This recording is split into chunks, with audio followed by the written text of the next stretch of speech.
¿De qué dicta clase de dibujo? De 8. Uy, juepucha. ¿Virtual? Ay, tan lindo. Feliz día del profe. Pues yo no le estoy viendo como mucho sentido a eso del día del profesor. Mándenme plata. Yo quiero plata. Necesito trabajo y plata. Pero, totalmente, son felicitaciones. ¿Para qué? Yo todo el día en exámenes tratando con chinos. Si a veces se me quema el pan. Marica, eso está muy complejo. Bueno, me presento otra vez. Ahora sí estoy grabando. Mi nombre es Sergio Enciso. Muchas personas me conocen como Sergio o ese man de allá. Em, y pues bueno, yo a veces me reúno aquí, o me reúno quiere decir que me pongo a hablarle a la cámara, porque me parece chévere. Y he estado pensando en que nudes. Estaba pensando en que la semana pasada estuve leyendo a Murakami. Pues a veces me gusta hablar de literatura. No sé mucho de nada, no sé mucho, no. Creo que hablo más mugre y mierda que cualquier cosa que sepa. Pero, pues aprovechando que es viernes y que es día de locura, eh, quería como no dejar pasar la semana sin conversar un poco sobre cosas que estoy leyendo. Y, y pues empecé a leer otro libro de Murakami porque Murakami es chévere y además porque me gustó mucho Kafka en la orilla.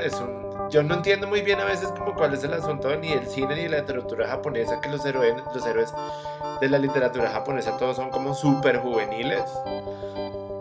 Y entonces como todos los animes y todos los héroes son de 14, 13 años y son los que salvan el mundo. Y esto es un poquito, Kafka en la orilla era un poquito como así, pero sin salvar, no, pero sí salvaba el mundo. Y entonces terminé ese libro y me dieron muchas ganas de leer eh, este libro de Murakami que se llama, espere que no me acuerdo cómo se llama Después del terremoto. Y pues me pareció chévere porque eran cartas, o no, eran historias que él narra después del terremoto de Kobe. Y entonces hoy tenía ganas como de conversar sobre terremotos y sobre temblores. Y eso me parecía como una muy buena idea.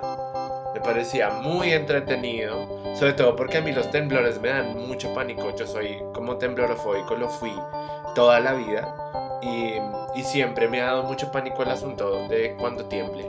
Y, y entonces por eso también me llamaba mucho la atención este libro. Creo que no he leído mucha literatura sobre temblores y esta vez pensaba como que era chévere simplemente hablar sobre temblores y de pronto leer un par de párrafos de este libro, solamente que no, lo acabo de empezar y entonces no sé en qué parte del libro tiembla. Creo que lo que pasó fue que son como unas historias que pasan después del terremoto y entonces como también, bueno, antes de leer algo siempre me he preguntado por qué le tengo tanto susto a los terremotos y dónde fue que eso pasó, dónde se fue que eso llegó y Y yo creo que desde esa película del niño y el papa, que es una película como del 86, es una película que es una película como colombo-mexicana con Verónica Castro, que resulta que Verónica Castro vive en México con su hijo y entonces hay un terremoto y el niño se pierde y termina en Bogotá justo cuando viene el papa y yo creo que a mí esa película me dañó, yo siempre me sentí muy dañado por esa película. Y, Y entonces como que me parecía terrible. Me parecía, como que siempre recuerdo como ver esa película como un domingo. Y de Rodrigo Castaño, dice Irenarco. Pues yo no tengo mucha idea de qué trata, de quién es la película. Sí me acuerdo que creo que lo que he escuchado es que el niño y el papa sí. O sea, como que el director y los actores sí se metieron como así, como que se metieron con las cámaras y todo y lograron llegar, pero no tenían como permiso para estar con el Papa, sino como que se metieron y llegaron hasta donde estaba el Papa.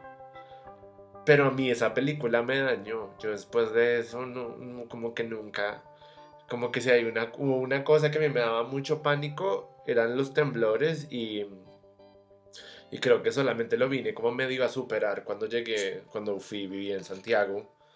Y eso era como, bueno, fue como una cosa toda fuerte y toda extraña. El hijo de Gloria Valencia, él contaba que por un pelo casi no logra la imagen del Papa. Yo tengo metido de esa película como esa parte donde, donde tiembla y se cae el colegio y se mueren los niños.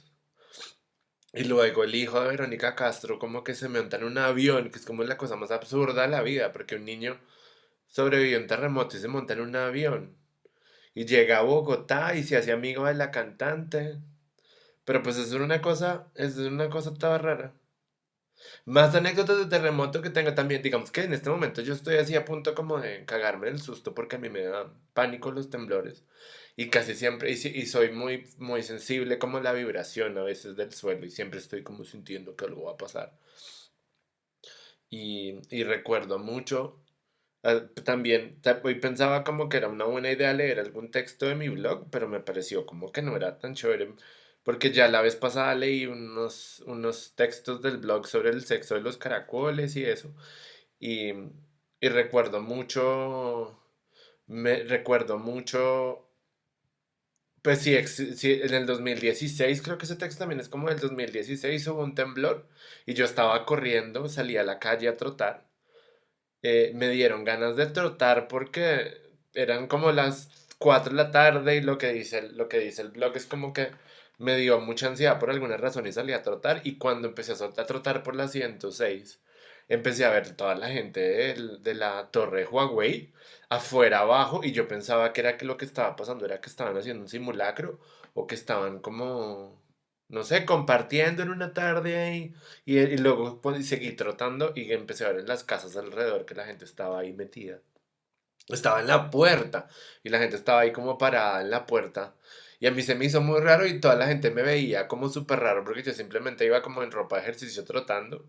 Y, y luego yo vi mucha gente en la calle, pero nunca se me ocurrió que era que estaba temblando y tembló y cuando volví a mi casa, pues resulta que estaba todo el mundo asustado, el gato asustado, mi mamá asustada, todo el mundo asustado porque precisamente había temblado y yo no me había dado cuenta porque estaba trotando.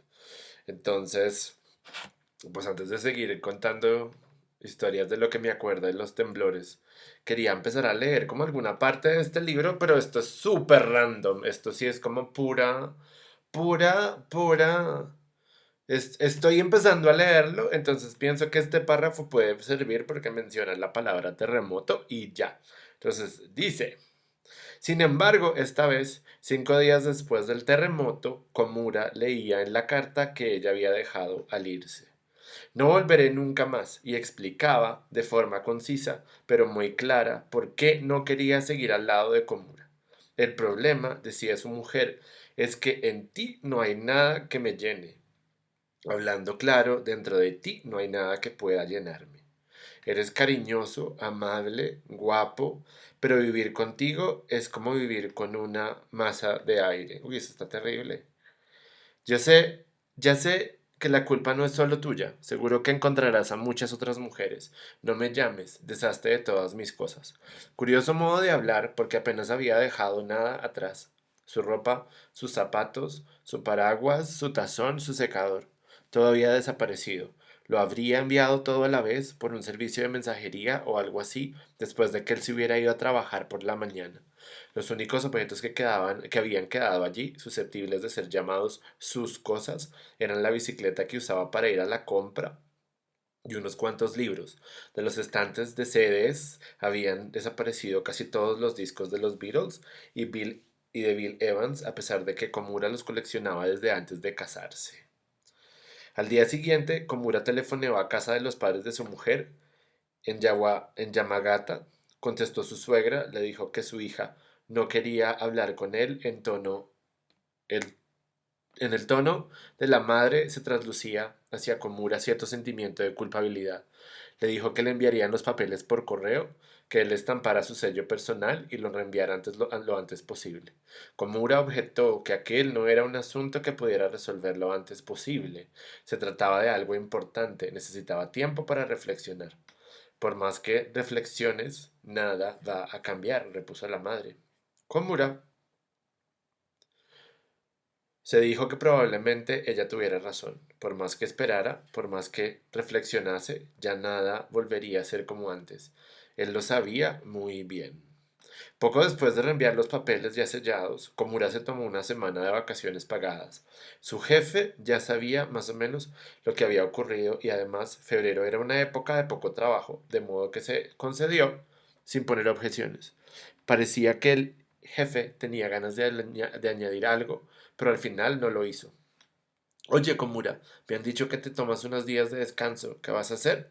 Durante la hora del almuerzo, Sasaki, un compañero de trabajo, se le había acercado y lo interrogaba. No lo sé. Sasaki era unos 3 años más joven, soltero, de baja estatura, pelo corto, llevaba gafas redondas con la montura dorada. Muy hablador y un poco arrogante, despertaba las antipatías de mucha gente, pero con Komura, de carácter más bien apacible, no se llevaba mal. Una ocasión así hay que aprovecharla. ¿Por qué no haces un viajecito tranquilo? Sí, quizás, dijo Komura. Sasaki se limpió las lentes de las gafas con un pañuelo. Luego clavó la mirada en el rostro de Komura, espiando su reacción. ¿Has estado alguna vez en Hokkaido? Nunca, respondió Komura. ¿Y no te apetecería ir? ¿Por qué? Sasaki, que raspeó, entrecerró los ojos. La verdad es que tengo que enviar un paquetito a Kishuro y se me ha ocurrido que podrías llevármelo tú. Si lo hicieras, me harías un gran favor y yo te pagaría muy a gusto el billete de avión de ida y vuelta. También me encargaría de encontrarte alojamiento. Un paquetito de este tamaño, dijo Sasaki,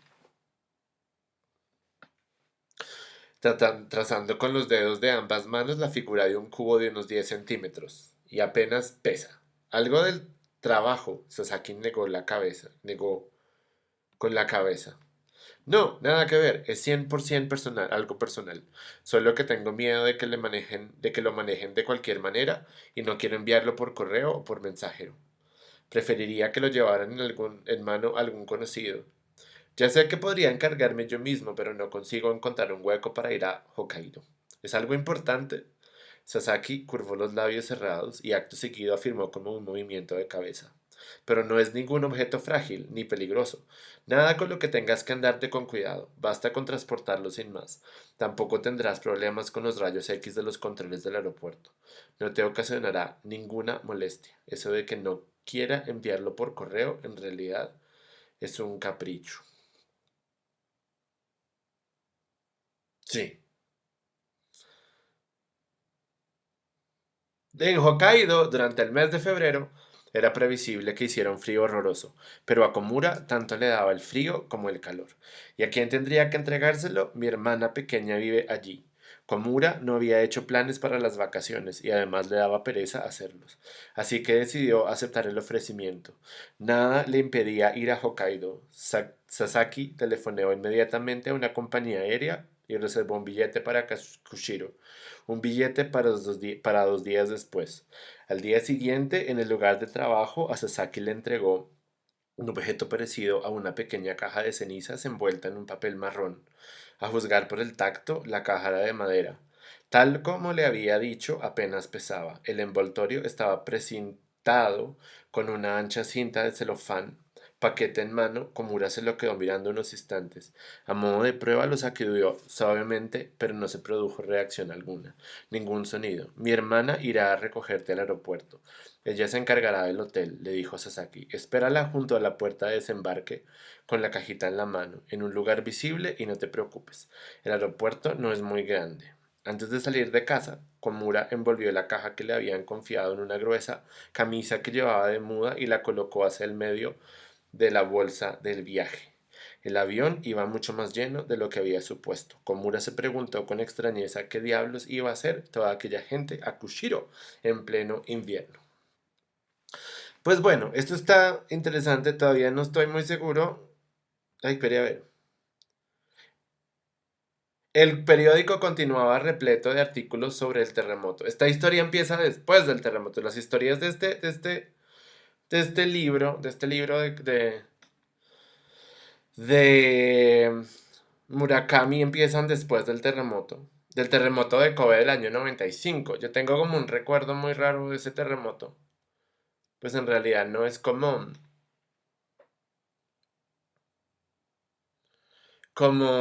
muy claro. Yo me acuerdo que otro de los recuerdos que tengo yo como sobre terremotos es ese, es del terremoto de Kobe.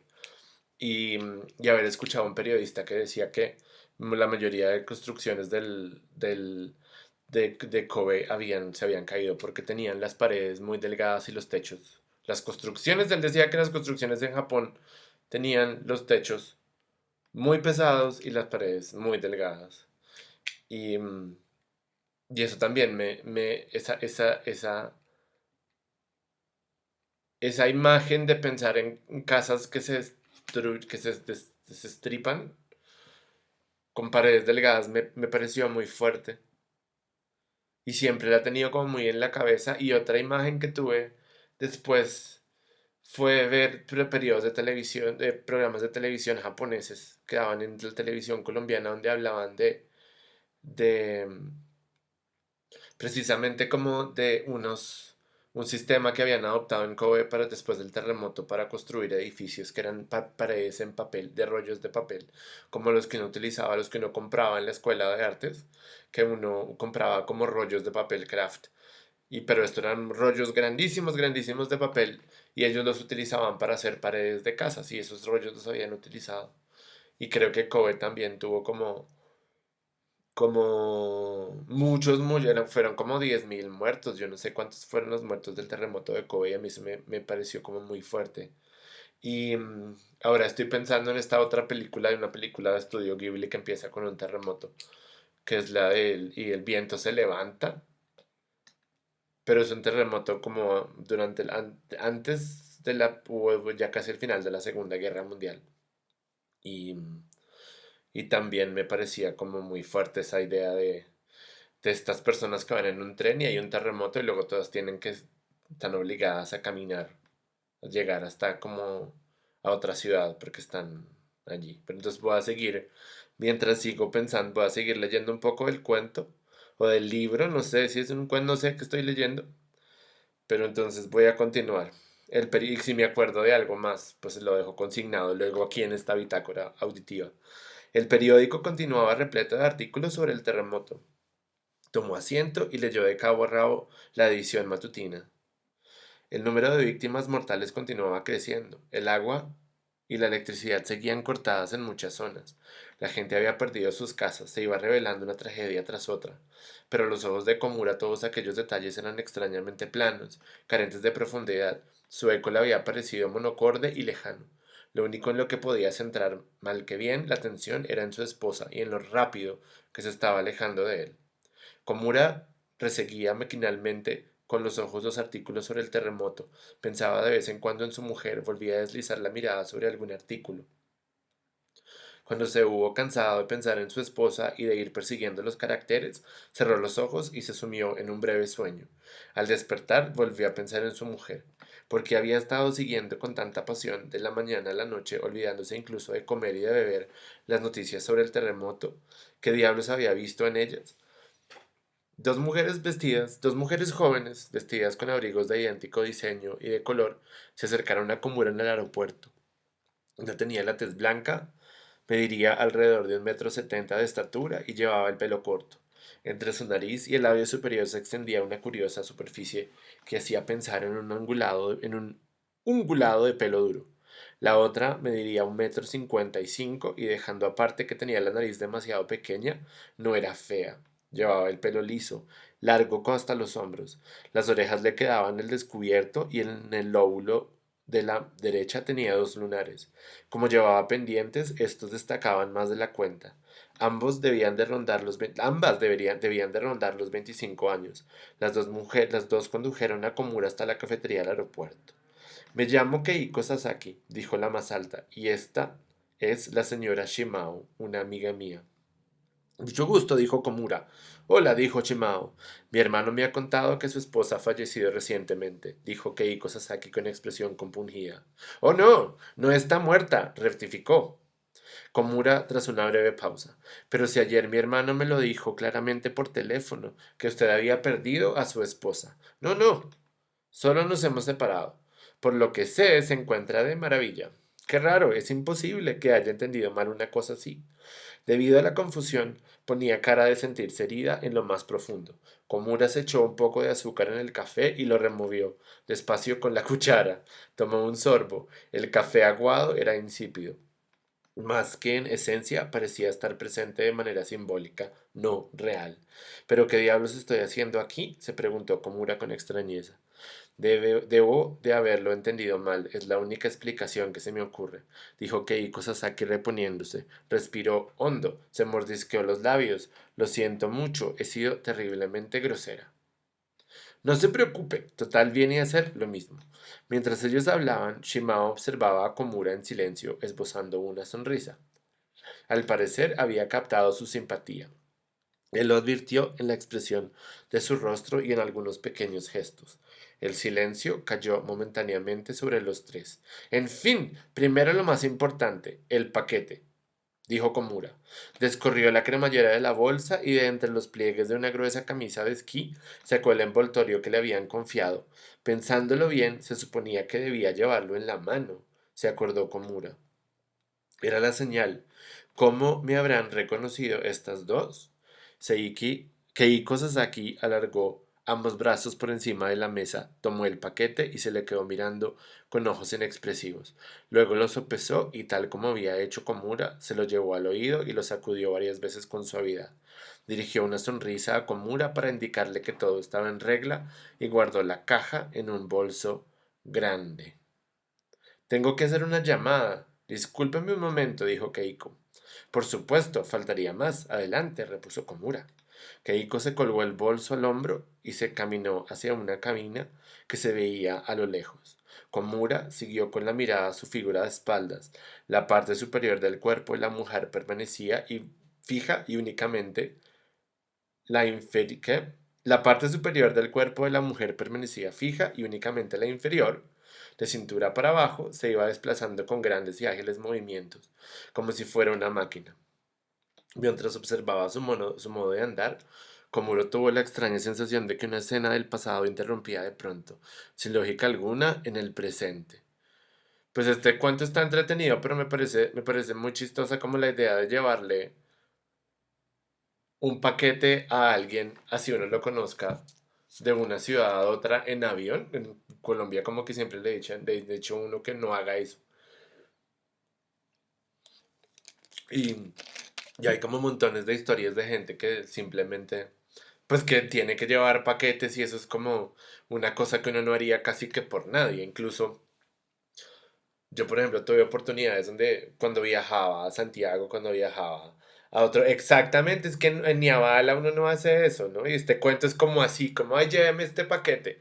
Yo le pago el tiquete y le pago todo. Entonces creo que lo que podría estar haciendo es que el cuento me esté como obligando a tener emociones que no están relacionadas con lo que vaya a pasar en el cuento. Y,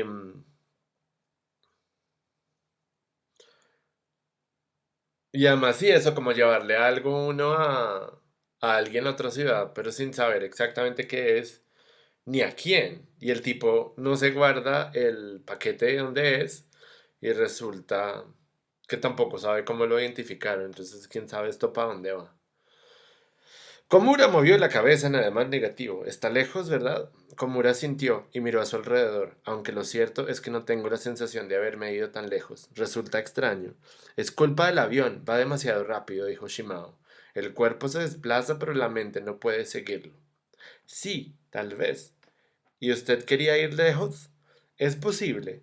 ¿Por qué su mujer se ha marchado? Komura sintió. Por muy lejos que uno vaya, jamás puede huir de sí mismo, dijo Chimao.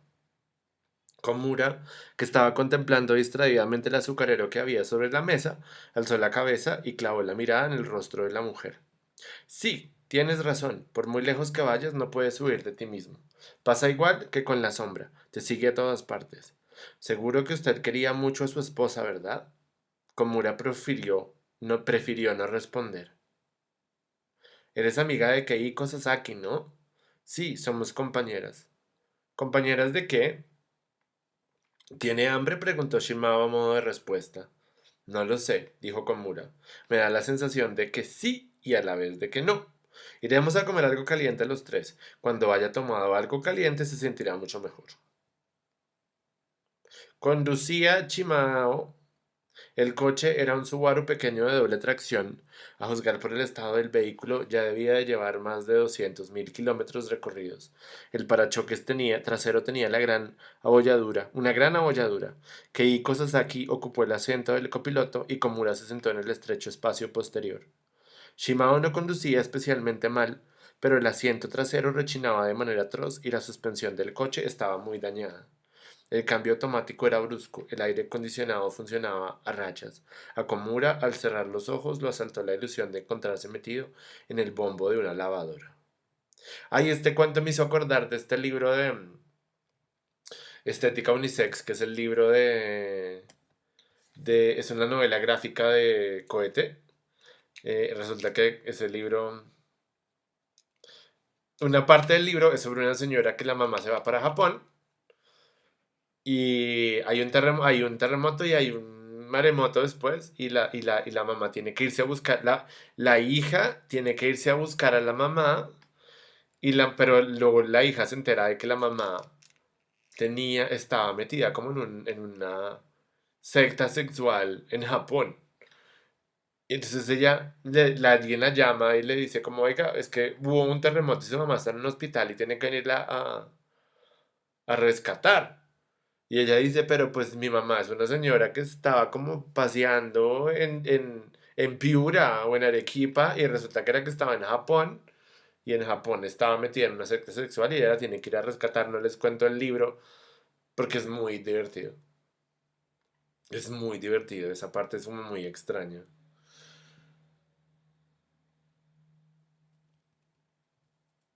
En las calles de Kushiro no había nieve acumulada, solo se veían restos helados, viejos y sucios como palabras obsoletas, esparcidos aquí y allá a ambos lados del camino.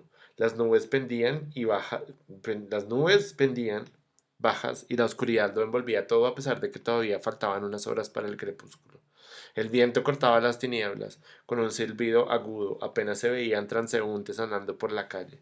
El paisaje era el colmo de la desolación, incluso los semáforos parecían congelados.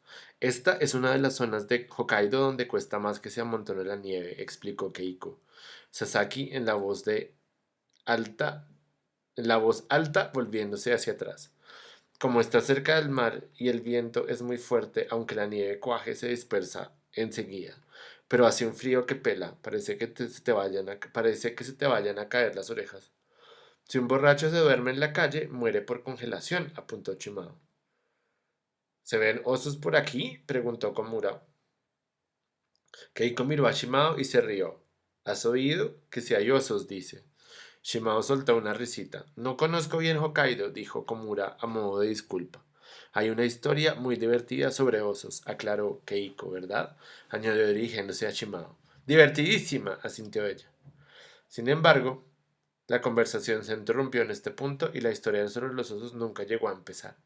Tampoco Komura preguntó nada al respecto. Pronto llegaron a su destino, un gran establecimiento de fideos a pie de carretera. Dejaron el coche en el aparcamiento y entraron los tres en el local. Komura se tomó una cerveza y comió unos ramen calientes. El restaurante estaba sucio, no había nadie, las mesas y las sillas se bamboleaban. Pero el ramen era muy bueno y después de tomarlo, Komura se sintió realmente mucho más relajado. Bueno, pues mi idea es seguir leyendo este cuento para después, pero antes, porque creo que pronto igual voy a interrumpir para contarles las últimas historias de terremotos de las que me acuerdo. Una fue pues el temblor del 24 de diciembre del año pasado, cuando pensamos que no podía pasar nada peor. Eh, Era como la 1 de la tarde y yo estaba aquí en mi casa con mi mamá y, y de pronto como que empezó a sentir, pues empezó a pasar lo que uno siempre piensa o lo que yo siempre pienso que es como, ay, está temblando y empezamos a mirar y efectivamente estaba temblando y, y pues el primer temblor, como la primera parte pasó como con normalidad, fue como, bueno, sí está temblando, bueno, sí. Paró y yo me volví a ver televisión y luego volvió a temblar y mi mamá ya estaba como muy, muy asustada y me dijo que era mejor que saliéramos. Y, y yo le dije, bueno, pues sí, entonces me puse como una chaqueta. Y cuando abrimos la puerta salió la vecina que vivía aquí al lado, que es una señora evangélica, y empezó a gritar así como sangre de Cristo, cúbreme. Y yo la miré y la señora levantaba los brazos así como y gritaba, y entonces como que lo único que le pedí a mamá fue que se quedara dentro del apartamento, porque para que íbamos a ir a meternos a las escaleras a escuchar a la señora gritar. Y simplemente como que no, esa vez sí bajamos, pero yo me hice la hueva como 7 segundos o 10 segundos para que no me tocara bajar a escuchar a la señora. Porque además es una señora, a mí me encanta cantar y yo canto aquí en mi cuarto todo el tiempo y me fascina. Pero la señora canta a las 7 de la mañana alabanzas en la cocina a veces y pues a esa hora se escucha muy fuerte en mi cuarto, entonces como que no le tengo mucho cariño por eso. Pero una vez llamamos a la portería y la señora efectivamente dejó de cantar. Y creo que no me acuerdo, no tengo como más. Sí tengo más, sí creo que he vivido, terremotos no he vivido como tal, temblores sí.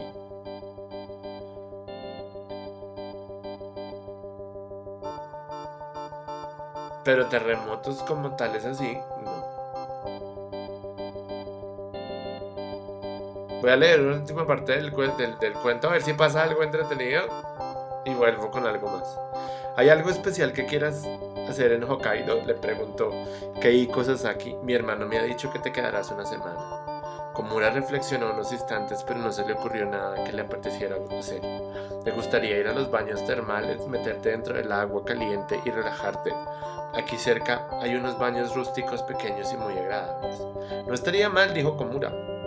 Seguro que le gustarán, son fantásticos. Y por allí no hay osos. Oh. Ambas mujeres se miraron a la cara y soltaron una risita burlona.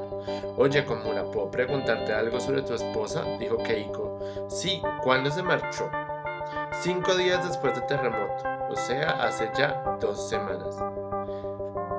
¿Tiene algo que ver con el terremoto? Komura sacudió la cabeza. No lo creo. Es posible que haya algún punto de conexión, ¿no? Dijo Shimao ladeando ligeramente la cabeza. Solo que tú no eres consciente de ello, dijo Keiko. Sí, porque estas cosas pasan, añadió Shimao. ¿Y qué quieres decir con estas cosas? Preguntó Komura. Muy sencillo, dijo Keiko. Pues que a un conocido nuestro le pasó lo mismo. ¿Te refieres al señor Saeki? Preguntó Shimao. Sí, contestó Keiko. Por aquí hay un señor que se llama Saeki. Vive en Kushiro. Tiene unos 40 años y es peluquero. Su esposa, el otoño pasado, vio un ovni.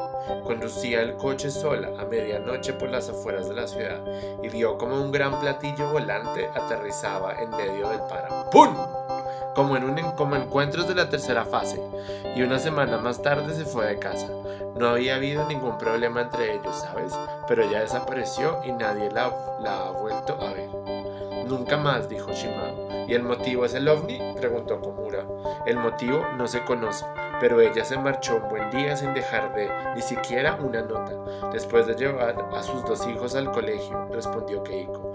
Dicen que durante la semana anterior a su desaparición, daba igual con quién se encontrara. Ella no hablaba más que del ovni, charlaba y charlaba sin parar, de lo enorme y de lo bonito que era. Ambas esperaron a que Komura asimilara bien la historia. A mí me dejaron una nota, dijo Komura. Y yo no tengo 2 hijos. Ah, entonces tu caso no es tan terrible como el del señor Saeki, dijo Keiko. Sí, que haya o no haya niños es vital, añadió Shimao, afirmando con movimiento de cabeza. El padre de Shimao se fue cuando ella tenía 7 años, explicó Keiko frunciendo el entrecejo. Se fugó con la hermana pequeña de su mujer. Un día, sin más, dijo Shimao, risueña. Cayó el silencio. Quizá la esposa del señor Saeki no se fue, sino que se la llevaron los extraterrestres. Añadió Komura para suavizar las cosas. Puede ser, dijo Shimao con cara seria. Se oyen historias de esas a menudo. Claro que también es posible que la devorara un oso mientras iba andando por la calle, dijo Keiko. Las dos volvieron a reírse. Al salir del restaurante, los tres se dirigieron hacia un Love Hotel cercano. En las afueras había una calle donde los Love Hotel alternaban con comercios de fabricantes de lápidas mortuorias, y una vez allá, Shimao condujo el coche hacia uno de esos hoteles por horas. Era un edificio extraño que reproducía la forma de un castillo occidental. En la cúspide se enarbolaba una bandera triangular de color rojo. Keiko recogió la llave en recepción, luego los tres tomaron el ascensor y subieron a la habitación, porque yo no entiendo de dónde salió un motel en la mitad de la historia. Porque están en un motel. Frente a la pequeñez de la ventana, la cama era ridículamente grande. Komura se quitó el plumífero, lo colgó de una percha y mientras iba al excusado a hacer sus necesidades, las dos mujeres con gran eficiencia hicieron correr el agua dentro de la bañera. Regularon la intensidad de la luz, comprobaron el funcionamiento del aire acondicionado, encendieron el televisor, estudiaron el menú del servicio de habitaciones, probaron los interruptores del cabezal de la cama, atisbaron dentro del minibar. Este hotel lo lleva un conocido mío, dijo Keiko Sasaki. Por eso te han dado la habitación más grande. Ah, como ves, es un Love Hotel, pero eso no importa porque te da lo mismo. Ah, pues yo me acuerdo una vez una vez fui a visitar a un amigo aquí al centro de Bogotá y él estaba ahí como con una especie de romance con un muchacho que venía de una ciudad intermedia, como es que me olvidó,